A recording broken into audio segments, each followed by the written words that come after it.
প্রধানমন্ত্রী হিসেবে শপথ নেয়ার পর প্রথম কার্যদিবসে সাভারে জাতীয় স্মৃতিসৌধে শ্রদ্ধা জানাবেন তারেক রহমান। এ সময় তার সঙ্গে থাকবেন মন্ত্রিসভার সদস্যরা। এ বিষয়ে জানাতে স্মৃতিসৌধ এলাকা থেকে যুক্ত আছেন সহকর্মী এম এ হালিম। হালিম, প্রধানমন্ত্রী তারেক রহমানের আগমন ঘিরে সার্বিক নিরাপত্তা পরিস্থিতি কেমন দেখছেন, আর সেখানে নেতাকর্মী বা সাধারণ জনগণই বা কেমন উচ্ছ্বাস প্রকাশ করছেন? হাই ইমন, আমি এই মুহূর্তে রয়েছি জাতীয় স্মৃতিসৌধের সামনে।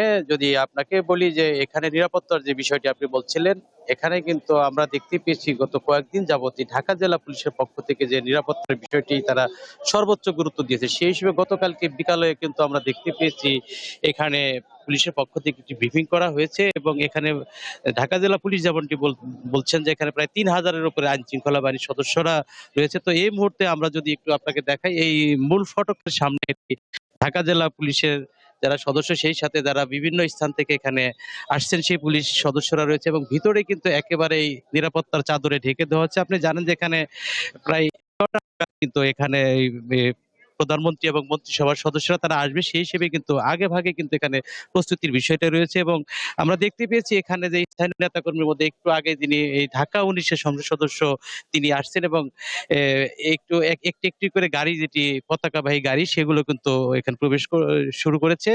এবং এখানে আপনি জানেন যে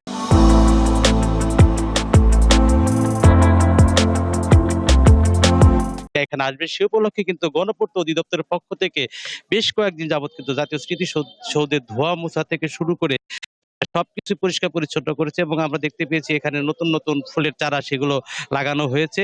সব মিলিয়ে এখানে কিন্তু একটি উৎসবমুখর পরিবেশ এই স্থানীয় নেতাকর্মীদের মাঝে, সেটা আমরা দেখতে পেয়েছি। এবং আপনি জানেন যে আজকে এই দীর্ঘ দীর্ঘ সময় পর কিন্তু আজকে যে তারেক রহমান যিনি প্রধানমন্ত্রী নির্বাচিত হয়েছেন, তিনি স্মৃতিসৌধে আসবেন, সেই হিসেবে স্থানীয় নেতাকর্মী মাঝে একটি উচ্ছ্বাস রয়েছে। এবং যদিও এখানে স্থানীয় নেতাকর্মীরা এখানে এই প্রধানমন্ত্রীর সাথে দেখা করতে পারবেন কিনা সেই বিষয়টি কিন্তু আমরা জানতে পারিনি। এখানে যেটি সর্বোচ্চ নিরাপত্তা ব্যবস্থা, যেটি এসএসএফ থেকে শুরু করে পিজিআর এবং সব মিলিয়ে কিন্তু এখানে দেওয়া হচ্ছে। আপনি দেখতে পাচ্ছেন প্রত্যেকটি গাড়ি কিন্তু মূল ফটকের সামনে এটি চেক করে ঢোকানো হচ্ছে, যাতে কোনো অপ্রীতিকর ঘটনা না ঘটে। এবং পুলিশও এখানে অবস্থান করে আছেন, যাতে এখানে কোনো অপ্রীতিকর ঘটনা না ঘটে বা এখানে সুন্দর সুষ্ঠুভাবে যাতে এই প্রধানমন্ত্রী এখানে শ্রদ্ধা নিবেদনের পর এই স্থান ত্যাগ করতে পারে, সেই বিষয়টি কিন্তু পুলিশ এনশিওর করবে বলে জানিয়েছেন। তো এবং সব মিলিয়ে এই ছিল জাতীয় স্মৃতিসৌধের সামনে থেকে আমার কাছে সর্বশেষ।